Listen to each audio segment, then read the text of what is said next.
Bonjour à tous et bienvenue. Écrivain d'exception, Amadou Kourouma nous a quittés il y a 20 ans. Retour sur la vie et l'œuvre du célèbre auteur ivoirien dans Ça fait l'actualité.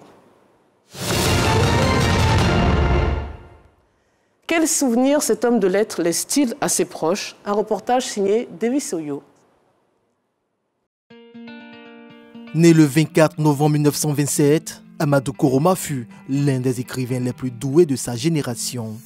Avec un style singulier, l'originaire de Boundiali a publié plusieurs œuvres, des livres pour enfants, des articles et entretiens, et a écrit des pièces de théâtre et 5 romans.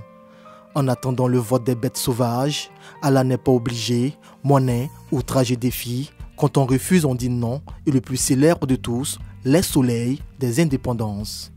Sorti depuis 1968, l'œuvre occupe encore les pensées de ses lecteurs. Amadou Kourouma est un grand homme. Moi j'ai retenu ses œuvres qu'il a écrites, Les soleils des indépendances, vraiment le résumé. C'était vraiment instructif. Voilà. Le soleil des indépendances. Cette œuvre, je l'ai lue quand j'étais encore, disons, au lycée. Je retiens que M. Amadou Kourouma a lutté à sa manière en écrivant, puisque les écrivains sont la voix de ceux des sans-voix. Donc je retiens de ses écrits que c'est quelqu'un qui a lutté pour que l'Afrique soit un tant soit peu libérée de la pression du colonisateur. Déjà, il faut dire qu'Amadou Kourouma, c'était un excellent écrivain, c'était un grand homme. Et puis à travers même son roman Les soleils des indépendances, on a plus pris le temps de le connaître et de connaître l'Afrique dans toute sa globalité, comment les indépendances se sont faites, ce que les indépendances nous ont apporté, ce qu'ils nous ont pris, ce que les Blancs nous ont pris, en fait, les Occidentaux. À travers Amadou Kourouma, en fait, on a eu une vision claire de ce qu'était l'Afrique et de ce que les Blancs nous ont apporté en Afrique ici. À travers son œuvre, Les soleils des indépendances, il a essayé de dénoncer les maux qui traversent la société ivoirienne. Donc je pense bien qu'il a joué aussi à l'émancipation de la culture ivoirienne et de l'Afrique aussi. 20 ans après son décès, les œuvres d'Amadou Kourouma continuent de faire des émules. Ce soir encore, Michaïa Kourouma, celle qui a partagé sa vie depuis plus de 50 ans, est plongée dans ses souvenirs. Il me disait souvent, et il l'a dit dans des conférences, et pourquoi je peux le répéter, tant qu'il y aura des dictatures en Afrique, il sera toujours dans l'opposition. Voilà, c'était ce qui le faisait écrire. Il n'écrivait pas pour faire des beaux romans. Il écrivait parce qu'il ne pouvait pas utiliser les armes, si vous voulez, pour lutter. Et il savait très bien, par exemple, qu'un livre n'était pas une arme, mais qu'un livre pouvait faire prendre conscience à certaines personnes de certaines choses. Il avait toujours sur lui des petits carnets. Et partout où il se trouvait, quand il avait une idée, il écrivait sur ses petits carnets. On allait par exemple le dimanche à la plage, il emmenait ses petits carnets, il se baladait le long de la côte en écrivant. Et puis il travaillait la nuit, beaucoup la nuit. Pour marquer d'une pierre blanche la vie personnelle de son époux, une œuvre est en cours d'édition. Je suis très très fière de lui. Moi je vis tous les jours avec lui. Du matin au soir, il est avec moi. C'est pourquoi je vous ai parlé d'un ouvrage que j'ai commencé, que j'ai terminé d'ailleurs, racontant notre vie, ça m'a fait du bien. J'en avais besoin, parler de lui. Et puis au fur et à mesure, je me rends compte que c'était quand même un homme exceptionnel, c'est vrai. C'est vraiment un homme exceptionnel. Décédé le 11 décembre 2003, Amadou Kourouma est considéré comme un érudit et un combattant de la liberté. Il est désormais un immortel des arts et de la culture. C'est tardivement qu'Amadou Kourouma est arrivé à l'écriture vers l'âge de 36 ans, partant, selon ses dires, d'une impulsion à prendre la plume pour témoigner sur la crise politique et humanitaire que traversait son pays. Il appartient à la génération d'auteurs africains dite de deuxième génération. Mais quelle a été sa vie et son œuvre? Quel héritage laisse-t-il? Pour en parler, je reçois un autre homme de culture, le professeur Yacouba Konaté, critique d'art et professeur de philosophie. Bonjour et bienvenue. Bonjour madame, et merci.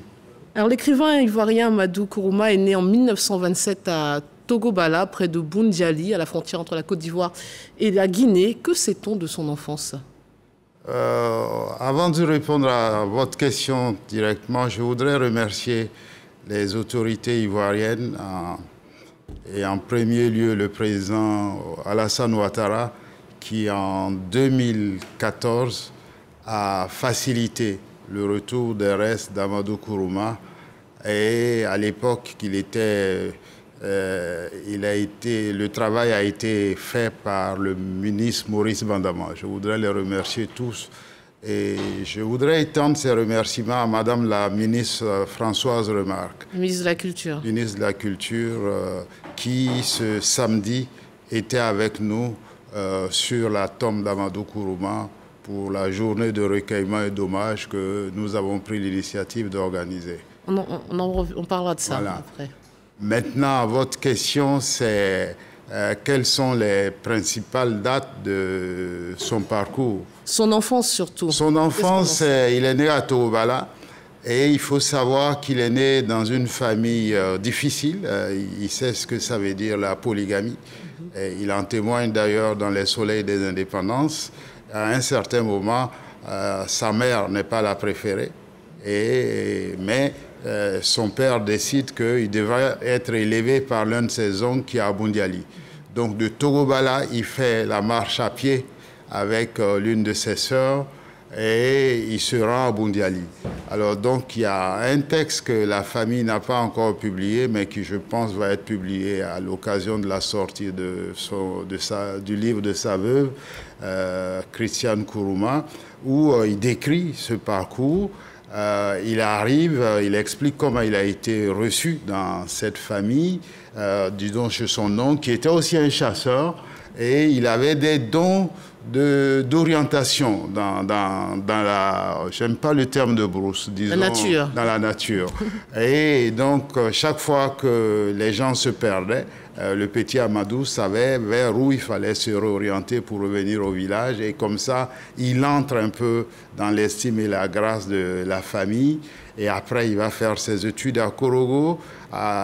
Les gens de son époque passaient tous par l'école primaire supérieure de Bingerville. Il a fait l'EPS de Bingerville avant de se retrouver à Bamako, dans un centre de formation professionnelle où il est mêlé à une grève. Et on va en parler justement de cette période estudiantine particulière. Son nom signifierait guerrier en langue malinké. Vous le confirmez?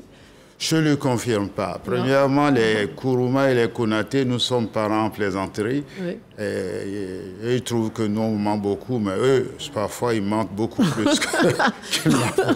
Mais je ne pense pas que c'est Amadou qui ait dit que Kourouma signifie guerrier. Les Kourouma, c'est comme les Doumbia. C'est les Fakoli, c'est d'abord des chasseurs. Qui ont également l'avantage d'être également des forgerons. Ils peuvent être également des forgerons. Donc, ils sont du côté de la fabrique des armes, donc ils savent le manier, et donc ils peuvent être guerriers. Mais Fakoli, Doumbia, Kourouma, ça ne signifie pas guerrier. Vous faites bien de préciser.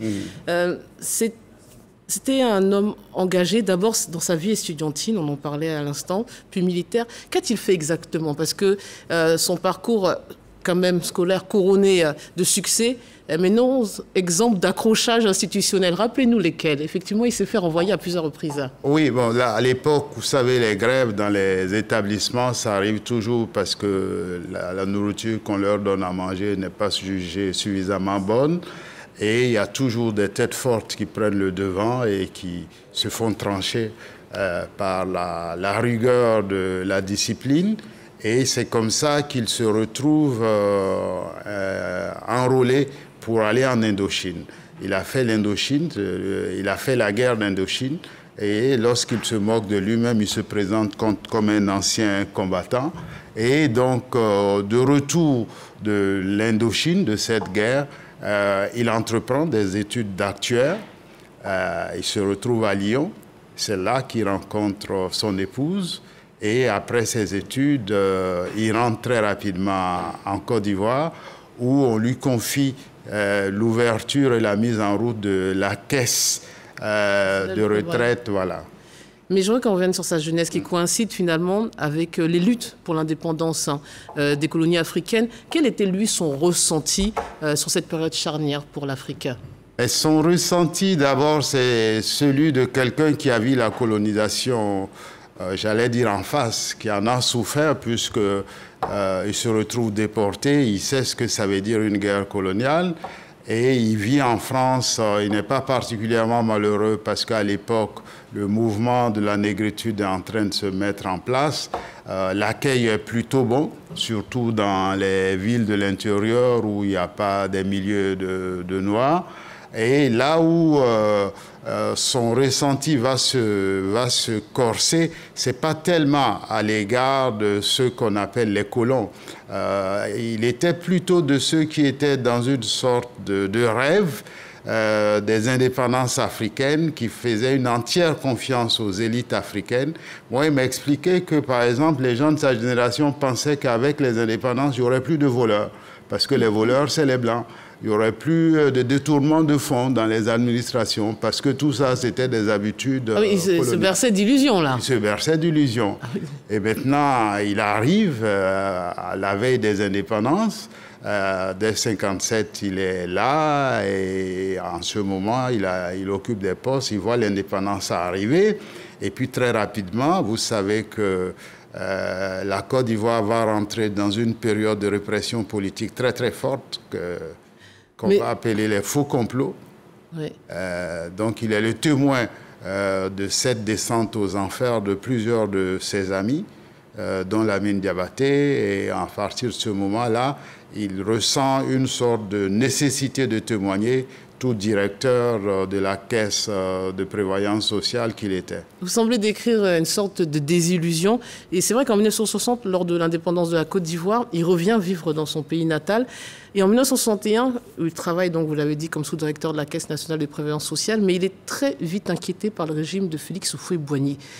Quels étaient les points d'achoppement, de discorde entre ces deux hommes? Qu'est-ce qu'on lui reprochait? Pour quelles raisons? Alors, il n'y a pas de reproche direct fait à Nkrumah. Il est interpellé, comme beaucoup d'intellectuels de cette période, tous ceux qui, à un moment ou à un autre, ont manqué de chaleur politique vis-à-vis de certaines décisions. Mais surtout, il voit certains de ses amis, comme Samba Diarra, que j'ai eu l'honneur de pratiquer également. C'est d'ailleurs Nkrumah qui, moi, m'envoie chez Samba Diarra et qui a écrit le premier livre, le premier essai sur les faux complots d'Houphouët-Boigny. Donc, il voit ses amis arrêtés du jour au lendemain. Lui-même, il est interpellé. Il pense qu'il doit à son salut au fait que son épouse était une Française et que ça aurait pu créer un incident diplomatique. Finalement, il n'est pas arrêté. Et c'était une période difficile qui est très bien décrite dans Les Soleils des Indépendances, parce qu'il explique que quand tu sais que tu peux être arrêté, il y a des gens qui viennent te conseiller d'aller voir tel ou tel marabout qui pourrait te tirer d'affaire. Donc, pour te protéger, tu y vas. Mais maintenant, la police politique de l'époque t'arrête parce qu'on t'a vu aller chez un marabout qui a les vertus d'éviter qu'on t'arrête. Donc, si tu as peur qu'on t'arrête, donc tu es coupable. Donc, à ce moment, il sort de Côte d'Ivoire avec un faux nom, pour vous dire à quel point il se sentait en insécurité. Et puis, il s'installe en Algérie. Et c'est là que, finalement, l'ouvrage des Soleils d'indépendance se développe à partir d'une double préoccupation, au moins deux, parce que d'abord, son souci qu'il avait de décrire l'Afrique de manière plaisante, parce qu'il explique qu'il a lu beaucoup, il lisait beaucoup. Moi, j'ai rencontré certains de ses amis, dont Koné Banga, qui était le directeur de la Sikoji. Ils étaient en France ensemble. Il disait, Amadou, il avait tout le temps des journaux dans les poches, tout le temps des livres. Mais il se rend compte que l'Afrique est mal décrite dans les ouvrages d'ethnologie, de sociologie qui en parlent, et que surtout, ce n'est pas attrayant, la manière dont l'Afrique est racontée. Donc, son souci, c'est de rendre un récit attrayant des valeurs culturelles africaines. Ça compte beaucoup. L'autre souci, c'est qu'il est dans une sorte d'impuissance. Il aimerait insulter comme Fama. Vous voyez, il insulte tout le temps. L'insulte, c'est une forme d'impuissance. Quand tu ne peux pas frapper celui qui t'a fait un tort, sinon si tu peux le frapper, tu le frappes et puis on n'en parle plus. Donc, bref, ça ne veut pas dire que... Vous êtes pour la violence. J'explique un peu le mécanisme. Et donc, c'est un livre qui est rempli d'insultes parce qu'il considère que les indépendances ont apporté l'abattardissement des mœurs sociales et politiques d'où le concept de la bâtardise qu'il met en chantier, qu'il développe, qui est vraiment le concept charnière de tout ce livre. Et après, l'autre aspect qui est important, il est également préoccupé par la situation faite aux femmes. C'est un aspect qu'on ne relève pas suffisamment, mais quand vous lisez, quand vous suivez à la trace Salimata, qui est l'épouse de Fama, Fama étant le héros principal du roman, qui est un Doumbia, donc un Kuruma, mais qui est déchu des rôles traditionnels que les Kuruma avaient dans la société traditionnelle, qui ne sont plus rien que des mendiants en ville. Vous verrez qu'il montre que Salimata a été excisée et que c'est une épreuve très violente. Après l'excision, elle tombe évanouie, on l'envoie chez un féticheur qui la viole. Après, elle est réputée stérile, alors qu'à l'analyse, c'est son mari qui l'est. Elle vient à Abidjan et son mari prend une seconde femme et ils vivent à trois dans la même pièce. Donc cette ligne de lecture-là, je pense que pour les gens de son époque, parce que le roman... C'était courageux de le dire? C'était novateur. De parler de ça, de la réalité du quotidien des femmes? Et surtout, parce que les gens considéraient tout ça comme des traditions à respecter, mais lui, il montre très bien, il décrit tout ça de manière très, très critique.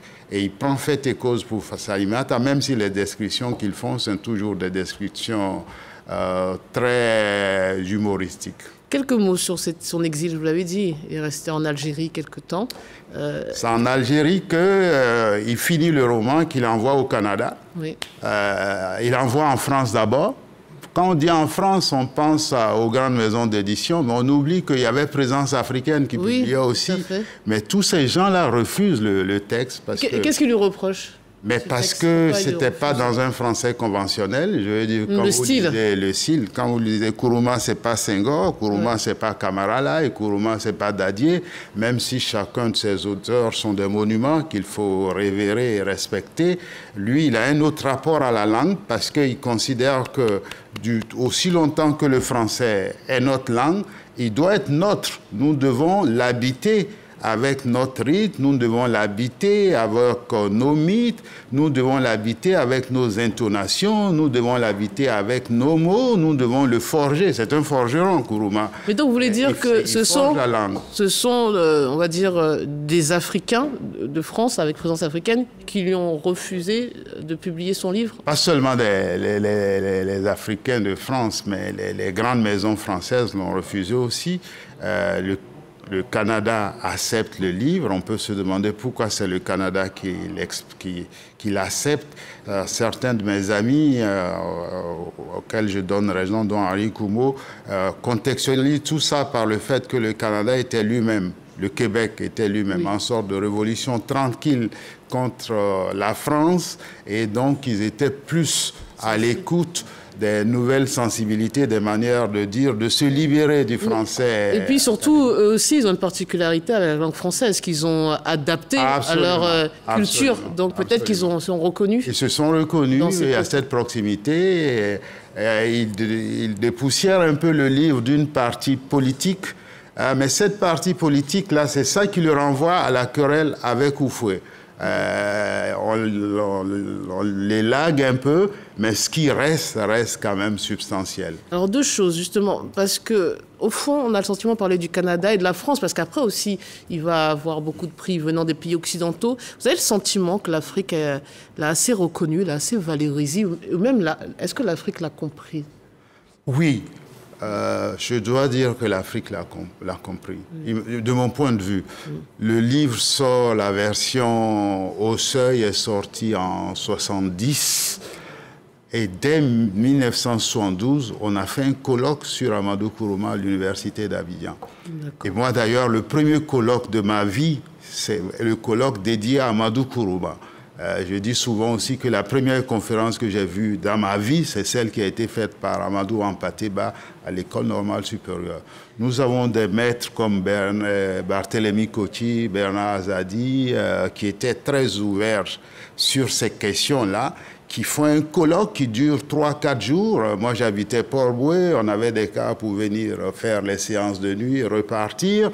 Mais maintenant, pourquoi il a été reconnu par la brillance de son écriture, la nouveauté de son écriture, mais aussi par le courage politique qu'il a eu d'instruire la question des faux complots, qui était une question qui était encore taboue. On n'en parlait pas. Et je pense que ça a beaucoup contribué à la réception de son livre par l'intelligentsia, non seulement ivoirienne, mais africaine. C'est un auteur lu et il est rentré dans les classes très, très tôt. Et voilà. Un autre ouvrage, peut-être l'un des plus célèbres, en 1998, son 3e roman, En attendant le vote des bêtes sauvages, raconte l'histoire d'un chasseur de la tribu des hommes nus qui devient dictateur. C'était une satire des chefs d'État de cette époque.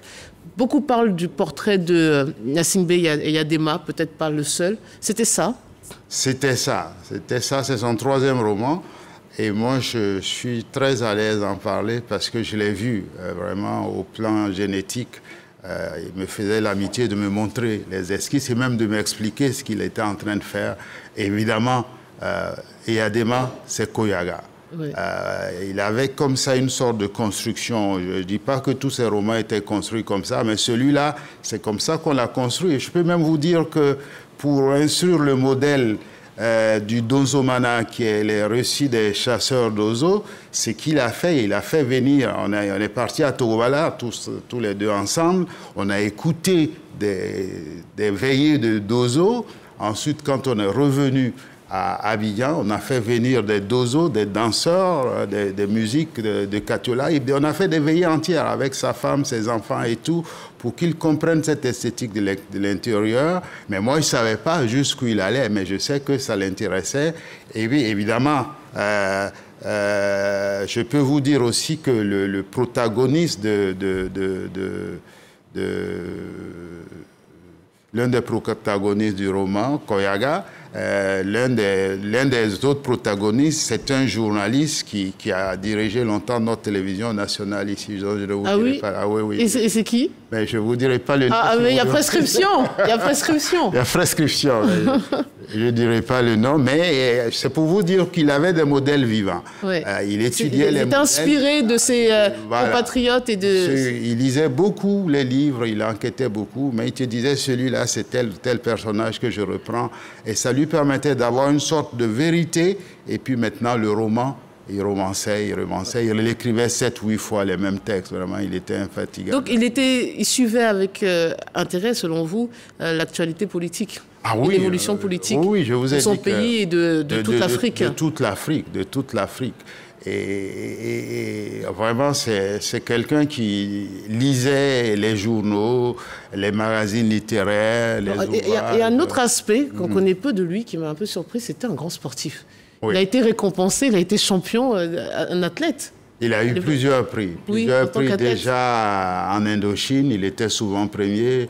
Vous savez, moi, je travaille sur une exposition sur lui. Et donc, la famille m'a ouvert ses archives photographiques. Et même quand Koyaga, on en parlait tout à l'heure, il a été directeur d'une société d'assurance, la Sicaré. Il a monté d'abord l'école des assurances de Yaoundé. Ensuite, il a travaillé à Lomé. Et à Lomé, là-bas, il faisait ce qu'on appelle le tricathlon. Donc, il ne faisait pas que nager, il nageait, mais il pouvait faire la course à pied et puis le vélo, tout ça en une matinée, il pouvait enchaîner. Et son épouse m'expliqua encore la semaine dernière que la semaine de sa mort, il a fait son jogging. Vous avez dit au démarrage de cette émission que vous avez rendu hommage à cet auteur le week-end qui vient de passer. Qu'est-ce que vous avez fait exactement ? Mais on s'est d'abord recueilli sur sa tombe avec la famille et avec Madame la ministre Marc qui a déposé une gerbe de fleurs. Ensuite, nous sommes partis à la Rotonde où nous avons lu des textes de Nkrumah. Vous savez, Nkrumah, c'est quelqu'un qui a écrit des millions, disons, dont les livres ont été vendus à des millions d'exemplaires. Donc, il y a des érudits qui le connaissent par cœur, qui ont lu tous ses livres 4-5 fois. Moi, j'appartiens à une école qui se rattache à Roland Barthes qui dit que n'importe qui a. Dès lors que tu as lu une page, même une seule page d'un ouvrage, tu as le droit de parler de l'auteur. Donc ce que nous avons voulu, c'est que tout le monde ait droit à Nkrumah, que tout le monde puisse aller droit à Nkrumah. On n'a pas voulu de paroles de spécialistes pour ce coup. Donc tous ceux qui avaient un texte de Nkrumah qu'ils aimeraient lire, ils l'ont lu et puis ils l'ont commenté quand ils ont voulu commenter. Et donc ça a été une sorte d'échange qui va se poursuivre l'année prochaine, parce que l'année prochaine coïncidera avec le 10e anniversaire des retours des restes d'Amadou Nkrumah en Côte d'Ivoire. Et donc, à cette occasion, nous espérons que le livre sur lequel travaille Christian Nkrumah sera publié. Nous pensons également que nous pourrons faire un colloque international sur Nkrumah. Et bien entendu, comme je vous ai dit, moi, je souhaite monter également une exposition sur la vie et sur l'œuvre d'Amadou. Dernier mot, pour qu'on comprenne pourquoi vous lui portez autant d'intérêt. Vos chemins sont croisés, vous l'avez côtoyé personnellement, longuement. Justement, quel souvenir gardez-vous de l'homme, au-delà de l'artiste et de l'écrivain? Moi, mon premier souvenir, c'est son rire. C'est-à-dire, il avait une manière de rire qui était spectaculaire. C'est-à-dire, il ne peut pas refréner son rire. Quand il rit ici, on l'entend de l'autre côté. Donc, il y avait une franchise. Et ce que je retiens de lui aussi, c'est cette jonction, ce lien qu'il tisse entre les mathématiques et la littérature. Parce que beaucoup de gens ont tendance à opposer les systèmes des savoirs. Oui. Il y a des médecins qui pensent qu'ils n'ont pas à lire un livre, et il y a des littéraires qui pensent qu'ils n'ont pas à s'intéresser à la médecine. Mais Nkrumah, c'est un mathématicien, c'est un actuaire de formation. Et comme Kafka, d'ailleurs, travaillait dans les assurances, donc lui travaille dans les assurances, et puis le soir, il écrit. Quand je dis le soir, quand on dit le soir, la difficulté avec lui, c'est qu'il fallait le rentrer tôt. Son épouse veillait quand vous sortiez, il vous disait à quelle heure il fallait être là. Et parce que toutes les nuits, il se réveillait à 1h du matin et il travaillait jusqu'à 4h, il dormait un peu, ensuite il passait à ses chiffres. Et donc ce lien-là, ça me semble important. L'autre chose qui évidemment fait que moi j'ai eu beaucoup d'admiration pour lui, c'est son inventivité. Quand on dit ça, les gens croient qu'il trouvait tout d'un coup comme ça. C'est pas vrai. Parce que je vous ai dit, moi j'ai eu la chance de voir ses approches, ses brouillons. C'est vraiment plusieurs reprises, plusieurs ajustements qui lui permettent vraiment, c'est son côté forgeron. C'est un forgeron, c'est quelqu'un qui forge le langage, qui forge le verbe. Et ça, cette grosse patience-là, je l'admirais. Et puis, il se documentait beaucoup. Oui. Il se documentait auprès des chasseurs traditionnels d'Ozo, mais il lisait. Quand il a voulu écrire, Allah n'est pas obligé. Non seulement il est parti vers la Croix-Rouge, tous ceux qui s'occupaient des réfugiés. Il a interviewé des réfugiés. Il est parti au Libéria, il est parti en Sierra Leone pour savoir comment ça se passe. Donc c'est comme ça que moi, c'est les meilleurs souvenirs que je garde de lui, indépendamment de sa générosité et aussi de son amour pour les machines. Il aimait les ordinateurs, les caméras. Ah ouais, il n'aurait pas été déçu s'il était encore parmi nous, avec cette période qui... Non, là, il était en plein là-dedans. Il met en avant une nouvelle technologie. Professeur, c'est déjà la fin de cet entretien. Merci infiniment pour cette balade dans voilà, ce parcours incroyable, extraordinaire de ce grand auteur. Et c'était l'occasion de lui rendre hommage, puisque ça fait 20 ans maintenant qu'il nous a quittés. Absolument. Merci beaucoup. Merci à vous. Merci. C'est la fin de cet entretien. Merci de votre attention. Restez sur RTI1.